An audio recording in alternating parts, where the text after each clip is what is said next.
Everyone, hope you will be fine. Today is now, the time is current affairs class, and since today we have to discuss the importance of July month in view of current affairs. तो जुलाई month से शुरुआत करते हैं और 1 जुलाई 2 जुलाई onwards चलने की कोशिश करते हैं. ध्यान देंगे,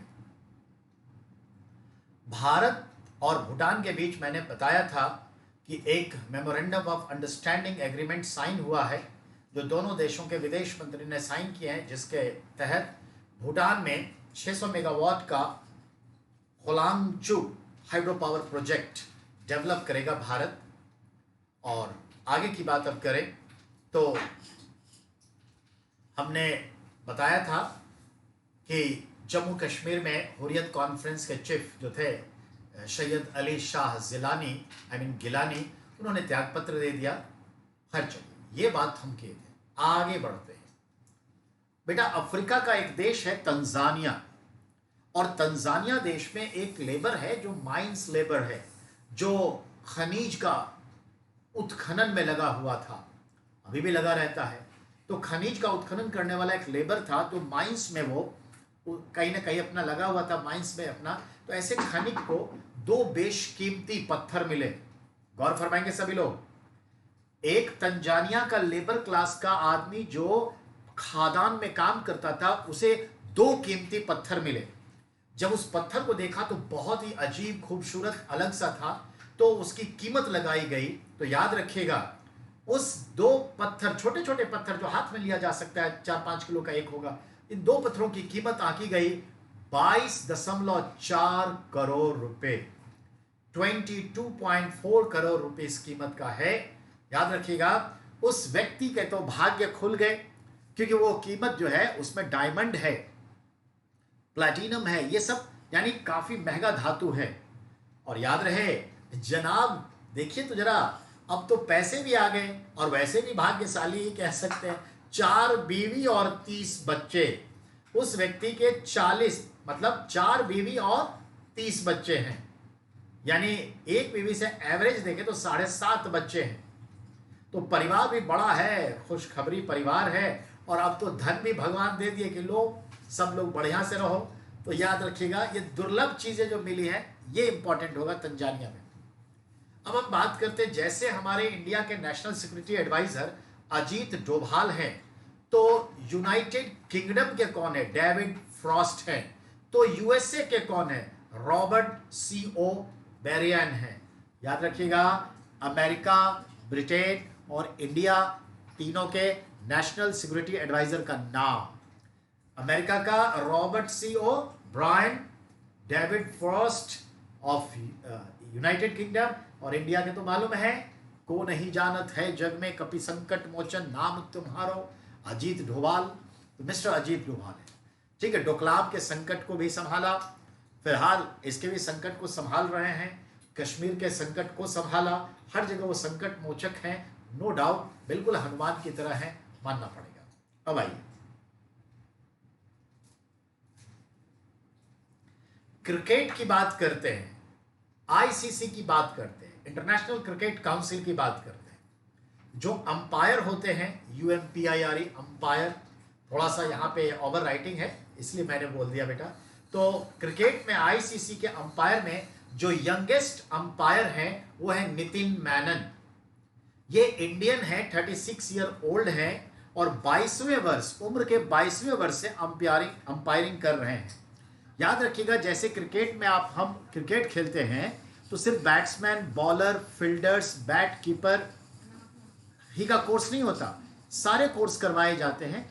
अब जिसको बैट्समैन के लिए स्पेशल बनना है, बॉलर के लिए बनना है, विकेट कीपिंग के लिए बनना है, फील्डिंग के लिए अच्छा है, कैच स्पेशलिस्ट है, ठीक वैसे ही क्या होता है, अंपायर का भी कोर्स होता है. तो इनके पिताजी भी जो है, ये जो है नितिन मैनन के पिताजी भी अंपायर थे, और ये भी अंपायर का कोर्स किए, और उम्र के 22वें वर्ष से ही अंपायरिंग करने लगे, जो रीजनल लेवल पे मैच होता है. और आज आईसीसी के पैनल में ये अंपायर बने हैं, और ये 36 वर्ष के इंडियन अपने नितिन मैनन है. और यही सवाल होगा cricket ICC youngest umpire Nitin Menon, Indian, 36 years old. अब अगले पॉइंट पर आइए।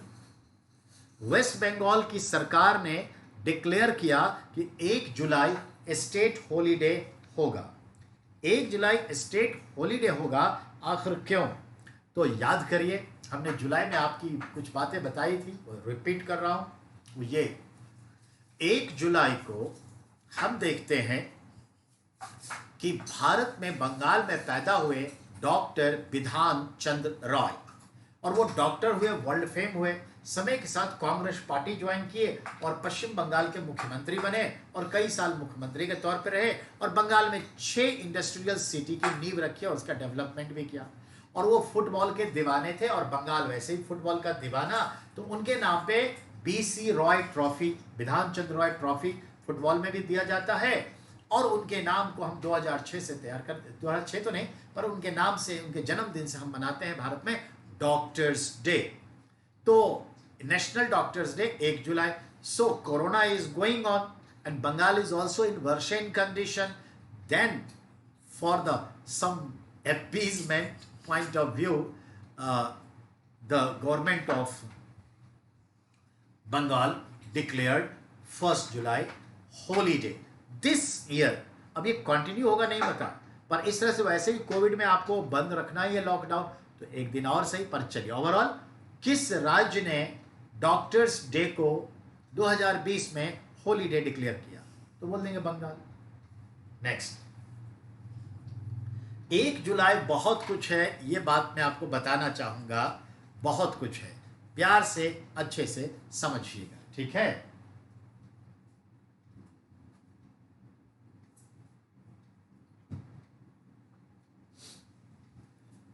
Listen everyone, you both of students, one of the best my students, Rudra and Ravindra, listen carefully। 1 जुलाई क्या क्या सेलिब्रेट होता है, क्या क्या इंपॉर्टेंस है, तो फर्स्ट सुनिए। 1 जुलाई को 1916 में तमिलनाडु के करूर नाम के जगह पर करूर वैश्य बैंक फाउंडेड किया गया। इसके फाउंडर जो थे, 2 भाई थे, दोनों के टाइटल है चेट्टियार। चेट्टियार फाइनेंशियल सर्विस से रिलेटेड जो होते हैं, शैडो बैंकर्स होते हैं तमिलनाडु के, साउथ इंडिया के। चेट्टियार को ही शॉर्ट में चेट्टी कहते हैं, जो महाराष्ट्र में शेट्टी कहलाता है, और बंगाल में जगत सेठ कहलाता है, और गुजरात में बोहरा कहलाता है, और यूपी, हरियाणा, बिहार में शाहूकार और महाजन कहलाता है। बात समझ आई? तो ये याद रखना है। और राजस्थान में सेठ जी कहलाते हैं, शैडो बैंकर, ध्यान देंगे। तो करूर वैश्य बैंक की स्थापना 1 जुलाई 1916 को तमिलनाडु के करूर नाम के स्थान पर श्री M.A. वेंकटेशम चेट्टियार एंड श्री आदि कृष्णा चेट्टियार, ये दोनों ने मिलकर के, दोनों भाई ने ये बैंक स्थापित किया as a private bank, continuously going on and completed 104 years. Karur Vysya bank. अभी करूर वैश्य बैंक जो है, हमारा जो बच्चों का स्कूल है, शांति ज्ञान निकेतन, उनका पूरा का पूरा जो है फंडिंग जो होता है, bank account Karur Vysya bank से ही है। तो ये चीज़ें हैं। और अभी मारुति ने ही करूर वैश्य बैंक के साथ समझौता किया है कि 6 महीने तक आप कोई EMI नहीं लेंगे, पर फिनेंस कर दीजिए हमारे कस्टमर को कार के लिए। ध्यान में रखिएगा, ध्यान देंगे बेटा। जो 1 जुलाई है बहुत इंपॉर्टेंट है बैंकिंग अवेयरनेस के लिए भी, तो बैंकिंग अवेयरनेस वाले हाईलाइट हो जाइए। अगला आइए, 1 जुलाई 1882, ठीक है, Bankipur Patna, birth of you know that doctor Bidhan Chandra Roy. तो याद रखिएगा, 1 जुलाई 1882 को बिधान चंद्र राय का जन्म बांकीपुर जगह है पटना में, वहां हुआ, और 1 जुलाई 1962 को वो डेथ भी किए। देखा आपने, 1882 में पैदा, 1962 में मरे, यानी कि ठीक 80 वर्ष रहे, और 1 जुलाई को आए, 1 जुलाई को गए। डॉक्टर हुए, बताया अभी हमने, बंगाल के मुख्यमंत्री बने, वेस्ट बंगाल के, बिधान चंद्र राय, डॉक्टर्स डे उनके नाम पे मनाते हैं। और ध्यान दें, नेशनल डॉक्टर्स डे हम सेलिब्रेट करें। 1 जुलाई 2017 goods and service tax introduced in India across India except Jammu Kashmir that time. Today's you can say Jammu Kashmir and Ladakh, but for that time only Jammu Kashmir. So after 8 days, 7 days later on 8th July, since 8th July 2017, GST also implemented in Jammu Kashmir by their own government's procedure. So across the country GST at present involved. तो याद रखिएगा 1 जुलाई GST foundation day, GST initiation day India celebrating. It's consider how many years? 3 years completed. Now 1st July foundation day of SBI, State Bank of India 1921 में as a Imperial Bank of India के रूप में established हुआ और वो जो था 27 जनवरी था.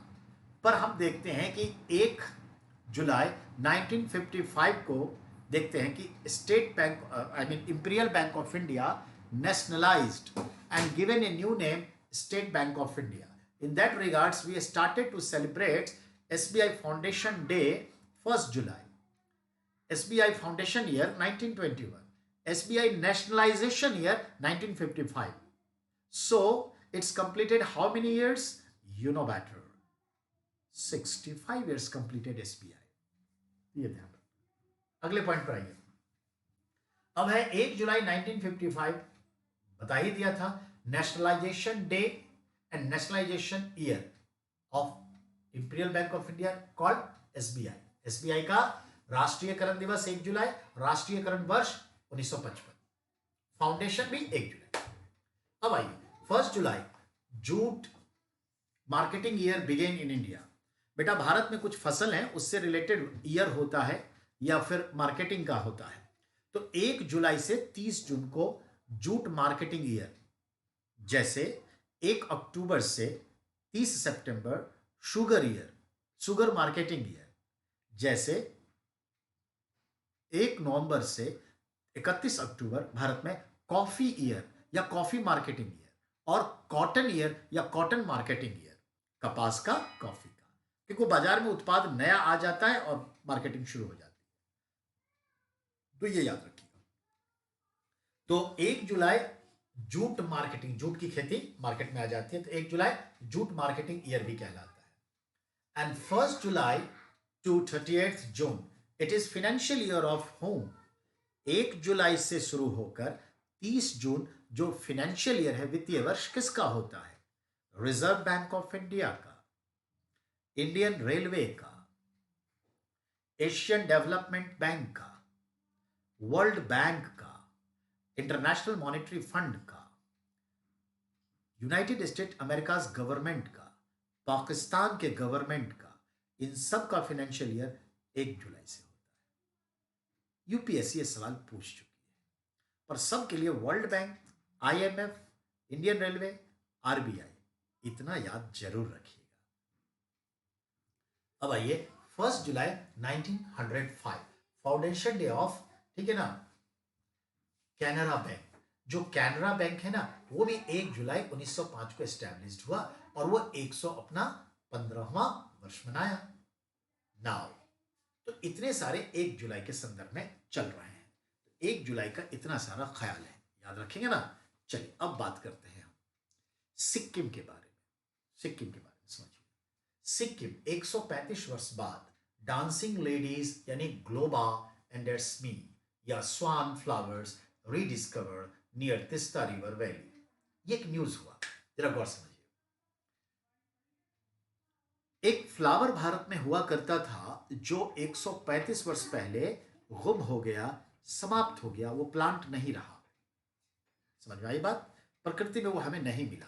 135 वर्ष पहले ही वो विलुप्त हो गया, इंस्टिंक्ट हो गया. लेकिन अभी अभी सिक्किम के तिस्ता नदी वैली में वो फ्लावर प्लांट फिर से दिख गया after a break of 135 years. उसे ग्लोबा एडेसएनी साइंटिफिक नेम कहते हैं. इसका जो फूल खिलने का तरीका है वो स्वान के गर्दन जैसा है, हंस के गर्दन जैसा है, इसलिए नाम है स्वान फ्लावर्स. तो ये याद, इसी को देखेंगे गौर से तो ऐसा लगेगा जैसे कोई डांसिंग फ्रॉक पहने हुए कोई डॉल नहीं होता, बारबी डॉल, डांसिंग गर्ल है, तो इस फ्लावर को डांसिंग गर्ल या डांसिंग लेडीज कहते हैं, या फिर हम इसे स्वान फ्लावर्स कहते हैं, या साइंटिफिक नेम में कहते हैं ग्लोबा एंडरसन, जो 135 वर्षों के बाद फिर से हमें सिक्किम में तिस्ता वैली में मिला है। तो इट कुड बी एनवायरमेंटल है। एनवायरमेंट कैसे कैसे चेंज हो रहा है, और कोरोना के समय में एनवायरमेंट बहुत चेंज हुआ है, नो डाउट। अब आइए अबाउट एसबीआई, बहुत इंपॉर्टेंट है, बैंकिंग अवेयरनेस वाले पूरा ध्यान देंगे, बैंकिंग अवेयरनेस बहुत इंपॉर्टेंट है। About SBI, State Bank of India के बारे में आप सभी लोग सुनिए, एक बैंक है ना इसमें, स्टेट बैंक ऑफ इंडिया, उसके बारे में बताने जा रहा हूं। 1 जुलाई 2020 को स्टेट बैंक ऑफ इंडिया ने अपना 65th फाउंडेशन ईयर मनाया। एसबीआई को देखें तो 63,000 कंज्यूमर सर्विस सेंटर है, यानी सीएससी सेंटर जो है उसका कितना है, 63,000। 22,000 बैंकिंग ब्रांच हैं across India and out of India. 22,000 branch है एसबीआई बैंक के। 14,000 ब्रांच जो है, 14,000 ब्रांच जो है, ये तो उसके ग्रामीण क्षेत्रों में और अर्ध शहरी में है, यानी कि 2/3 बैंक ब्रांच एसबीआई का या तो ग्रामीण क्षेत्र में या सब अर्बन एरिया में है। बहुत अच्छी बात है। ये 260 डिस्ट्रिक्ट में अपना बिक्री केंद्र खोला हुआ है, जहां से आप एसबीआई के प्रोडक्ट को खरीद बेच सकते हैं या इन्वेस्ट कर सकते हैं या अकाउंटिंग वगैरह कर सकते हैं। तो state Bank of India, SBI का जैसे कि आप एफडी फिक्स डिपॉजिट लेते हैं, आप लाइफ इंश्योरेंस लेते हैं, जनरल इंश्योरेंस लेते हैं, इन्वेस्टमेंट पॉलिसीज लेते हैं तरह तरह के, और बहुत सारी चीजें हैं। ठीक है, अब अगला सुनिए। अब हम देखते हैं 260 जिला बिक्री केंद्र स्थापना है, जिससे ग्रामीण अर्थव्यवस्था को मजबूती में strengthen to rural development, rural economy. 341 financial literacy centre है। There are 341 financial literacy centre across India, जहां पर वो फिनेंस से रिलेटेड चीजों को अपने स्टाफ को सिखाते हैं कि कैसे काम किया जाता है। इसके चेयरमैन रजनीश कुमार हैं। एसबीआई के जो है बैंक, उसको 26 भारत सरकार के मंत्रालयों ने रिकॉग्नाइज किया है अपने फाइनेंशियल कारोबार के लिए, यानी भारत के 26 जो सेंट्रल मिनिस्ट्रीज हैं वो अपना फाइनेंशियल लेन देन का कारोबार एसबीआई के जरिए करते हैं। एसबीआई लाइफ इंश्योरेंस जो है एस्टैब्लिश्ड मार्च इन 2001। एसबीआई लाइफ इंश्योरेंस का भी पॉलिसी बेचती है और वो 2001 से बेचती है। ठीक है, अब ध्यान दें। और लाइफ इंश्योरेंस जो है उसका, वो देखते हैं उसका जो है with us you are sure, यानी with us you are sure, यानी मेरे साथ आप एकदम सुरक्षित हैं। एसबीआई म्यूचुअल फंड जो है 1987 से म्यूचुअल फंड की कंपनी के तौर पे भी काम करती है। एसबीआई जनरल इंश्योरेंस जो है 2009 से जनरल इंश्योरेंस करती है। जनरल से इंसान को छोड़ दीजिए और स्वास्थ्य, इंसान के स्वास्थ्य को, तो जो कुछ का इंश्योरेंस, मकान का, गाड़ी का, सामान का, दुकान का, ये सब जनरल इंश्योरेंस में आते हैं। ठीक है, अब आइए, अब हम देखते हैं कि एसबीआई का जो जनरल इंश्योरेंस सेटअप है 2009 से, वो आईएजी इंश्योरेंस ऑस्ट्रेलिया ग्रुप के साथ मिल करके करती है। अब है वर्ल्ड लार्जेस्ट एटीएम नेटवर्क जो है किसके पास है, एसबीआई। एसबीआई के पास 58,000 एटीएम है, ऑटोमेटेड टेलर मशीन, जहां से हम और आप पैसा निकालने जाते हैं। तो 58,000 अक्रॉस इंडिया, तो वर्ल्ड लार्जेस्ट नेटवर्क है एटीएम का इसी के पास। और हाईएस्ट प्लेस एटीएम खारदुंगला इल्ले इसी का है। वर्ल्ड में सबसे ऊंचे जगह पर कोई एटीएम तो खारदुंगला ले एसबीआई का एटीएम है, ये भी ध्यान रखने की चीज है। इसके अलावे 70 मोबाइल एटीएम भी है इसके पास, चलता फिरता एटीएम मोबाइल, तो 70 नहीं 70,000 है। ठीक है, अब आइए 17,500 self service passbook printing machine है, यानी self service passbook printing machine 17,500 है। योनो एसबीआई का एक जो ये प्लेटफॉर्म है, डिजिटल प्लेटफॉर्म, पोर्टल कह लीजिए, प्लेटफॉर्म कह लीजिए, डिजिटल ऑनलाइन यहां पर आप जुड़ते हैं, जिसका नाम है YONO, योनो, जिसका अर्थ है यू ओनली नीड वन, यानी आपको बस एक प्लेटफॉर्म चाहिए जहां से आप सारे काम कर सकते हैं. You only need one YONO platform, portal of SBI. It is SBI app. It is one stop shop and SBI all products selling here. You can come to join it, registered here and enjoy the all practices concerned to SBI. At Yono 2 crore 40 lakhs registered users, ठीक है, and 5 crore times download Yono app. 8 lakhs more than agri gold loan to be farmer. Agriculture से related gold loan farmer को YONO app से मिल चुका है, इसके platform से मिल चुका है. YONO cash without debit card, use ATM CSP with one touch point can draw cash. यहां से आप कैश भी ड्रॉ कर सकते हैं वन टच पॉइंट से, ठीक है ना, ये याद रखिएगा. Without credit card, without ATM card, with rewards points भी मिलता है. अप्रैल 2019 योनो कृषि लॉन्च इन 8 लैंग्वेज. योनो कृषि ऐप भी जो है जो 8 भाषाओं में लॉन्च किया जा चुका है. डिजिटल इनोवेशंस एईपीएस देखते हैं. आधार इलेक्ट्रॉनिकल पेमेंट सिस्टम भी कैश ड्रॉ करने के लिए आधार से भी आप जो है कैश ड्रॉ कर सकते हैं अगर आपका अकाउंट है एसबीआई में तो, ठीक है. तो ये याद रखना है. बीबीपीएस जो है भारत बिल पेमेंट सिस्टम भी जो है देखते हैं डोर टू डोर बैंकिंग करने के लिए, यानी एसबीआई ने लोगों तक पहुंचने के लिए काम किया है. तो ये इतनी सारी चीजें एसबीआई से रिलेट करता है. Point clear? तो ये ध्यान रखेंगे. अब आते हैं हम, एसबीआई को छोड़ दीजिए, नेक्स्ट में आइए. अब हम बात करते हैं इस बहाने आईसीआईसीआई प्रूडेंशियल यानी एलआईसी 2000. देखिए ये बैंकिंग के लिए है कि कौन सा एलआईसी कंपनी कब ओपन हुई. तो बैंकिंग अवेयरनेस वाले ध्यान दें, हम पीडीएफ फाइल आप सबको भेजे हैं, प्लीज इसको पढ़िएगा बैंकिंग वाले, बाकी को उतना नहीं है. तो एक्सीड एलआईसी जो है, एक्साइड बैटरी है ना, वो कंपनी जो है एक्सीड एलआईसी करके 2001 से चला रही है एलआईसी. एचडीएफसी लाइफ 2000 से, मैक्स लाइफ 2000 से, ठीक है ना. लेलियंस निपॉन जापान का लेलियंस है 2001 से. बजाज एलायंस 2001 से. बजाज एलायंस जनरल इंश्योरेंस जो है ये भी देखते हैं 2000 से चला रही है. अब हम देखते हैं म्यूचुअल फंड कंपनी के तौर पर आईसीआईसीआई 1993 से काम कर रही है. यूटीआई भी 1964 से, कोटक 1985 से, एलएनटी जो अमेरिका की एक कंपनी और रिलायंस की ज्वाइंट वेंचर है, एलएनटी भी अब जनरल इंश्योरेंस के बाद जो है म्यूचुअल फंडिंग में आ गई है. कोटक 1985 से कोटक महिंद्रा का है. कोटक जापान का है और महिंद्रा जो है भारत का है, तो Kotak Mahindra mutual fund company है. आईडीएफसी, ठीक है ना, इंडस्ट्रियल डेवलपमेंट फाइनेंस कॉर्पोरेशन भी 1997 से चल रहा है. बिरला सन लाइफ 1994 से. फ्रैंकलिन टेम्पल्टन 1947 से जो है, जो न्यूयॉर्क की कंपनी है जो भारत में काम कर रही है. ये चीजों को ध्यान देंगे. कुल मिलाकर के देखा जाए तो ये सब कंपनी जो है जो म्यूचुअल फंड की और एलआईसी कंपनी है, ये ध्यान में रखना है. म्यूचुअल फंड और एलआईसी कंपनी के तौर पर ये सब कंपनी है, बैंकिंग में खूब काम आता है. पर बेटा जनरल के लिए मैं खुद कह रहा हूं कि आप ये 10वां जो पॉइंट है, टॉपिक है, उस पर फोकस ना करें. अब 11वें पॉइंट पर आ जाए. 1 जुलाई 1879 को, ठीक है, हम देखते हैं post card service began in India but there is no use. लेकिन पोस्ट कार्ड आज भी चलता है गरीबों के लिए. तो पोस्ट कार्ड भारत में कब से शुरू हुआ? तो 1879 से शुरू हुआ. अगर देखा जाए तो कितने साल पूरे कर लिया? तो देखा जाए तो 141 साल पुराना है पोस्ट कार्ड का सर्विस. अब हम बात हैं 12वें नंबर पे जो है सुप्रीम कोर्ट के बारे में. बड़ा अच्छा फैसला इसमें दिया है कि फैसला दाम्पत्य सुख के क्षति के मुआवजे में ही प्रेम और वात्सल की क्षतिपूर्ति होती है, अतः अलग से प्यार मोहब्बत प्रणय की कोई क्षतिपूर्ति नहीं होती.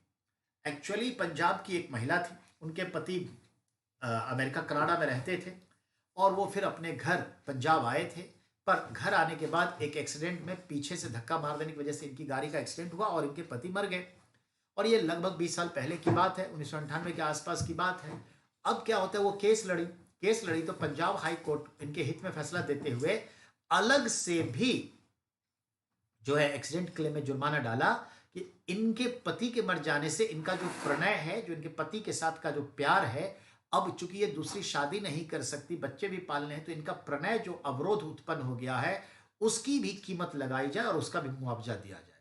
तो पंजाब हाई कोर्ट ने ये दिला दिया, ठीक है. अब ये बात जो है, जो एंटी पार्टी थे वो सुप्रीम कोर्ट में आ गया और सुप्रीम कोर्ट में आके ये फैसला तो सुप्रीम कोर्ट ने कहा कि दाम्पत्य जीवन जब आप शब्द कहते हैं तो ये पूरी पारिवारिक ताना बाना को लेकर के दाम्पत्य जीवन है, जिसमें पति पत्नी और उनके बच्चे तो आते हैं, लेकिन खासकर पति पत्नी जब दाम्पत्य शब्द कहते हैं तो उसी में प्रेम, प्रणय, सुख, sexual relation, satisfaction and whatsoever है, सब कुछ आ जाता है। तो अलग से कि इनका सेक्सुअल रिलेशन वाला जो प्रणय शब्द से जाना जाता है, प्रणय में जो अवरोध उत्पन्न हुआ उसके लिए अलग से कोई क्षतिपूर्ति दे, ऐसा नहीं होता।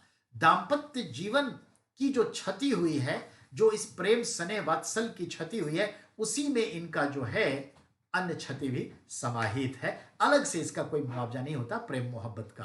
तब तो हर जो है आदमी एक्सीडेंट हो कहेगा मैं फलाने से प्यार करता था या प्यार करती थी, उसकी मौत हो गई तो अब मुझे क्षति हुई है, मुझे जो है अब इस मोहब्बत का मुआवजा दिया जाए, तो ये बड़ी मुश्किल हो जाएगी। तो ये एक केस है, ध्यान में रखिएगा।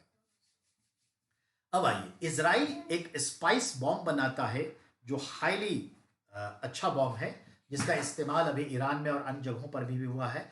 तो याद रखिएगा, हम इजराइल से स्पाइस बॉम्ब भी मंगा रहे हैं। अब आइए, सड़क परिवहन मंत्रालय जो है एक नया कानून लाई है, और एक्चुअली अभी पूरा फाइनली पास नहीं हुआ है, पर इसका मसौदा तैयार होकर के कैबिनेट ने अप्रूवल दे दिया है।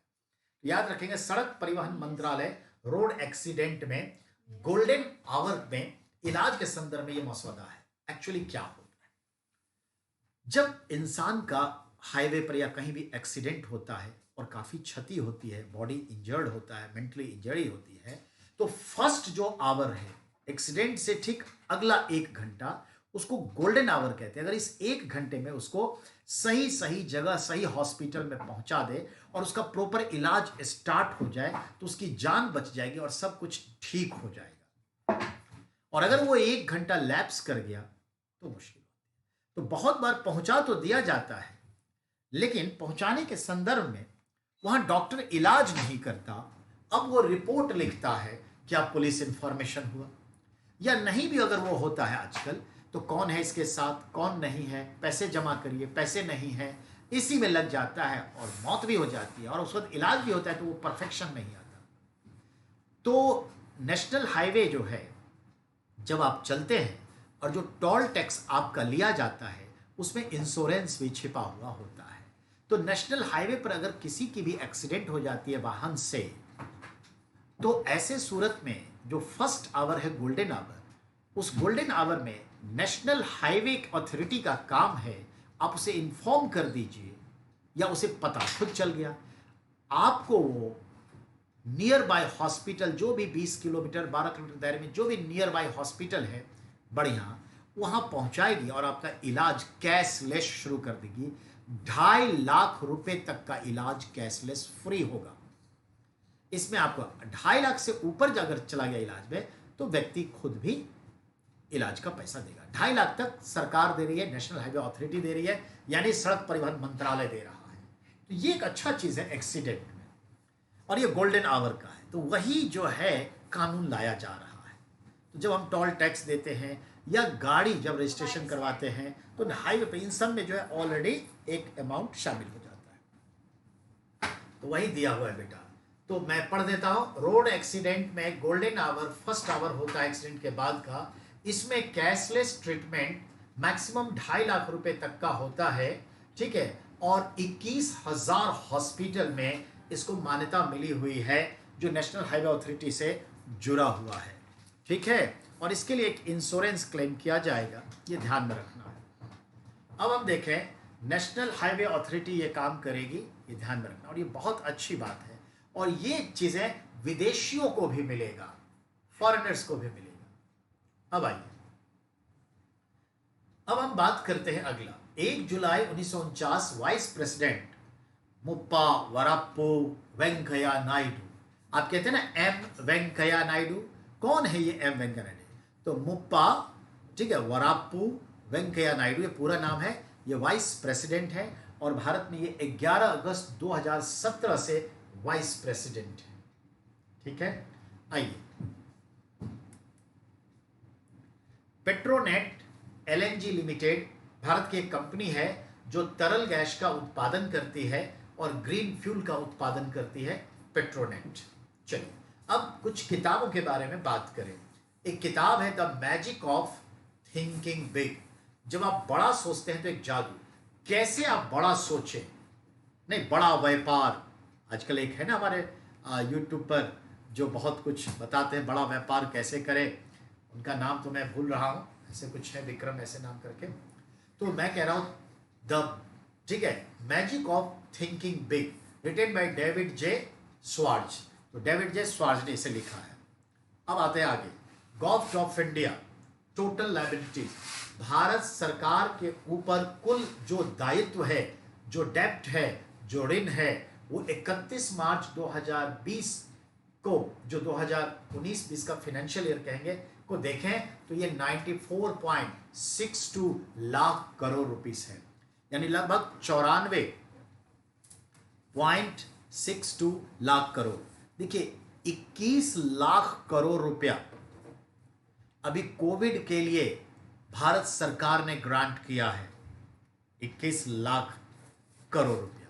अब इस 21 लाख को 4 गुना मल्टीप्लाई करिए, 94 लाख, यानी जितना भारत सरकार ने अभी कोविड पर खर्च किया है या कर रहा है, जो आगे तक चलेगा, उसका 4 गुना ज्यादा भारत सरकार के ऊपर कर्ज है, लायबिलिटीज है जो उसे चुकाना है। ये ध्यान में रखिए, ठीक है। अब ध्यान दें, government of India total liabilities ये हो गया। शेयर की बात करें तो शेयर की बात करें तो जरा देखिए, debenture on them same stamp duty and the securities paper duty and collecting from the any side seller और परचेजर। समझिए, जो स्टाम्प ड्यूटी है वो जो है, अगर हम कोई चीज बेचते हैं तो उस पर लगता है, कोई चीज खरीदते हैं तो उस पर लगता है, चाहे बेचने वाला पे कर दे या खरीदने वाला। तो जनरली देखा जाता है कि स्टाम्प ड्यूटी जो बेचता है उससे खरीदवाया जाता है, बहुत लोग जो खरीद रहा है वही ले लेता है। और कोई भी आप किराए पे कोई एग्रीमेंट कर रहे हैं, सिक्योरिटीज पेपर के संदर्भ में एग्रीमेंट कर रहे हैं, खरीद रहे हैं, कोई शेयर या डिबेंचर खरीद बेच रहे हैं, तो जो स्टैंप ड्यूटी एक्ट लगता है वो वन साइडेड ही लगेगा। ये बात कही है, दोनों साइड से नहीं, ये बात कही गई। अब आइए स्पेस की बात करें। अच्छा क्वेश्चन है, इस बार ये पूछ सकता है। अभी कुछ दिन पहले आपने, और हम तो आपको हर न्यूज शेयर करते हैं, देखा होगा कि स्पेस से एक एस्ट्रोनॉट ने फोटो लिया और दिखाया कि पृथ्वी पर कैसे जो है रात खत्म हो रही है और दिन निकल रहा है। कहने का मतलब जो है, एक ऐसे जगह की तस्वीर ली है जहां पर, आप इसको ऐसे देख लीजिए, एक तरफ दिन का उजाला और एक तरफ रात का अंधेरा दिख रहा है। तो ये जो लाइन है टर्मिनेटर, वो दिखा रहा है। यानी स्पेस से एस्ट्रोनॉट बॉब बेनकेन ने ट्वीट किया एक फोटो जिसमें आईएसएस इंटरनेशनल स्पेस स्टेशन से लिया गया एक तस्वीर है, जो पृथ्वी पर दिन और रात के एरिया को दिखाने वाली तस्वीर है, ठीक है ना। तो ये ध्यान में रखना है। अब हम 2 जुलाई की बात करेंगे, तो 1 जुलाई तो हमारा हो गया, ये 1 जुलाई फिनिश्ड। अब हम 2 जुलाई की बात करें, ध्यान से सुनेंगे। बात करते हैं आंध्र प्रदेश। 2 जुलाई पे हम हैं, आंध्र प्रदेश की बात कर रहे हैं। आंध्र प्रदेश के चीफ मिनिस्टर जो हैं वाईएसआर, ठीक है, वाईएसआर कांग्रेस के जगन रेड्डी हैं, और उन्होंने कोरोना से लड़ने के लिए अभी अभी 1028 बेंच मॉडल का जो है एम्बुलेंस उतार दिए हैं। एक ही दिन में 1028 बेंच एम्बुलेंस उतारा है, जिसमें से देखते हैं हम कि 108 एम्बुलेंस है, 104 मोबाइल मेडिकल यूनिट व्हीकल है, और इन सब को डॉक्टर्स डे 1 जुलाई पर इन्होंने उतारा है। तो याद रखिए 1028 बेंच सीरीज का एम्बुलेंस किस राज्य ने अभी डॉक्टर्स डे पे कोरोना से लड़ने के लिए उतारा है? आंध्र प्रदेश ने। चलिए नेक्स्ट, केरल से रिलेटेड बात करें। केरल में भी कोरोना वायरस काफी फैला है। शुरू में इसे कंट्रोल कर लिया, लेकिन जैसे जैसे वंदे भारत योजना के तहत हमारे भारतीय नागरिक अपने मातृभूमि को लौटने लगे, और केरल से बहुत लोग विदेशों में रहते हैं, तो वो जब लौटे तो कोरोना आना शुरू हुआ और कोरोना का रफ्तार बढ़ गया, स्प्रेडिंग जो स्पीड है वो इंक्रीज कर गया, तो वहां पर समस्या बढ़ गई। अब केरल में हम देखते हैं एक डिस्ट्रिक्ट है पतनमतिट्टा, इसी डिस्ट्रिक्ट में सबरीमला मंदिर है, स्वामी अय्यप्पा टेम्पल है। तो केरल के पतनमतिट्टा डिस्ट्रिक्ट के इरावी पेरूर ग्राम पंचायत हॉस्पिटल, तो एरावी पेरूर ग्राम पंचायत हॉस्पिटल पतनमतिट्टा डिस्ट्रिक्ट केरल में देखते हैं जो कोविड पेशेंट का इलाज हो रहा है, वहां पर 2 ऐसे नर्स को उतारा गया है उनके देखभाल के लिए, कोविड पेशेंट के लिए, जो नर्स मशीन है यानी रोबोट है। तो रोबोट नर्स फैसिलिटेटेड एट ठीक है, Iravi Peroor gram panchayat hospital Pathanamthitta Kerala, and the nurse name is Asha. Nurse का नाम क्या है? आशा, जो कोविड पेशेंट का देखभाल कर रहे हैं जनाब। ये दोनों रोबोट नर्स हैं। तो ये बट नॉट ह्यूमैनॉइड, मनुष्य की शक्ल जैसा नहीं है, मशीन जैसा है। मनुष्य जैसा जब हो जाएगा फिनिशिंग तो उसे ह्यूमनॉइड रोबोट कहते हैं, तो वो नहीं है। अब आइए, तो ये पहला है ऐसा भारत में, इसीलिए अगला आते हैं। तीसरा जो पॉइंट है डीटीसी, दिल्ली ठीक है tourist corporation, sorry Delhi transport corporation. DTC की बसें चलती है दिल्ली, ठीक है क्या कहते हैं उसको, transport corporation. Going to be introduce contactless ticket purchasing through QR code, यानी अब आप जो है ऐप का QR कोड लोड करिए, और QR कोड लोड करने के बाद कहां से कहां का टिकट चाहिए, किस रूट का टिकट चाहिए, कहां से कहां का डालिए, आपके खाते से पैसा कट जाएगा, उतना टिकट का जो दाम होगा, और आपके पास मोबाइल में टिकट आ गया, डिजिटल टिकट। अब आप चढ़ जाइए, जहां उतरना है उतर जाइए, बीच में टिकट चेकर आएगा, दिखा दीजिएगा, कंडक्टर देखे दिखा दीजिएगा, ये हो। समझ आई बात?